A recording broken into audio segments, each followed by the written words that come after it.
అంటే గతంకి ఇప్పటికి పోలిస్తే ఏ విధంగా అనిపిస్తుంది అంటే ఏ సంవత్సరం కూడా ఈ విధంగా చూడలేదంటున్నారు. అంటే 10 సంవత్సరాల్లో ఈ విధంగా చేపలు పడకపోవడం, ఇబ్బంది పడడం, అలాగే ఈ యొక్క ఉప్పాడ తీరం నుంచి ఎన్ని బోట్లు వెళ్ళొచ్చి తిరిగి వచ్చేసాయి?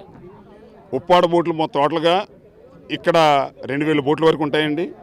2000 బోట్లలో 4 రకాల ఐటమ్స్ ఉంటాయండి.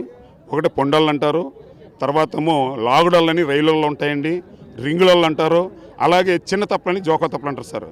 ఈ అన్నిటిలో కూడా ఈ ఐటమ్స్ ఎవరికి కూడా వెళ్ళి అన్ని చూసారండి. సముద్రంలోకి వెళ్ళి ఏ ఐటమ్స్ లేదండి, ఒకే రకం. అంటే జోకా వాళ్ళు చిన్న స్థాయి వాళ్ళు ఉన్నారండి, వాళ్ళకి కవ్వాలని అవి కేజీ 15 రూపాయలు, 20 రూపాయలు, 30 రూపాయలు కేజీ అండి. అవే కొద్దిగా వస్తున్నాయి. వాటితోనే ఇప్పుడు ఇవాళ మార్కెట్ జరుగుతుంది. మార్కెట్ అనేది మాకు ఒక రోజుకి వచ్చి 20-30 బళ్ళు అంటే తక్కువ, 50 బళ్ళు 100 బళ్ళు ఇక్కడ లోడింగ్ అయ్యి వెళ్ళేయండి కేరళకి, కర్ణాటక. అలాంటిది రోజుకి వచ్చి ఒక బండి 2 బళ్ళు వెళ్తున్నాయండి. అంటే 60 రోజులు మేము మానేసిన సముద్రంలో సంపద లేదంటే అసలు అర్థం ఏంటంటే అసలు క్లియర్గా అర్థం. ఫిషరీస్ డిపార్ట్మెంట్ గారు ఇక్కడికి వచ్చి రాసుకుంటున్నారు ఎందుకు నశించిపోయింది. అసలు ఫిషరీస్ వాళ్ళు కూడా ఈ గత 5 సంవత్సరాలతో రిపోర్ట్ చేయమనండి. ఎలా 5 సంవత్సరాల క్రితం ఎలా ఉంది ఫిషింగ్, ఎన్ని లోళ్ళు వెళ్ళాయి ఇక్కడ, ఎంత ఫిషింగ్ ఉండేది, ఇప్పుడు ఎందుకు లేదు? ఇప్పుడు కారణం అదే చెప్పేస్తుంది కదా సార్.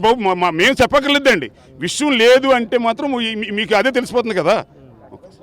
చెప్పండి, ఏంటి ఈ ఫిష్ సంపద ఎందుకు తగ్గుతూ వస్తుంది? ప్రధానంగా ఈ యొక్క అమీనాబాద్ తీరంలో ఈ యొక్క 60 రోజుల తర్వాత చాలా రద్దీగా బిజీగా ఉండేది.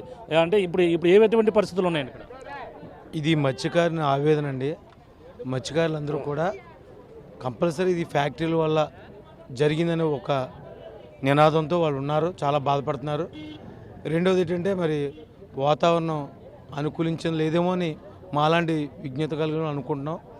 ఏదైనా ప్రభుత్వం వారు మత్స్యకాడికి ఫిషింగ్ లేదు. ప్రభుత్వం గమనించవలసింది ఏంటంటే 300 యూనిట్లు దాటితే మీకు అన్ని కట్ అంటే ప్రభుత్వం మీరు బాగుండాలి, క్షేమంగా ఉండండి, మీ ఆరోగ్యంగా ఉండండి అని చెప్తుంది.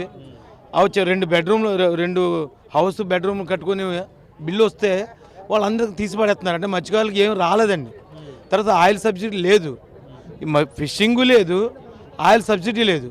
కాబట్టి మత్స్యకారు ఆవేదనకి అలా చనిపోవడం తప్ప బ్రతికే యోగ్యత లేదని ప్రభుత్వం వారు గుర్తిస్తే బతుకుతాం, లేదంటే చనిపోవడం తప్ప ఇంకేం లేదు.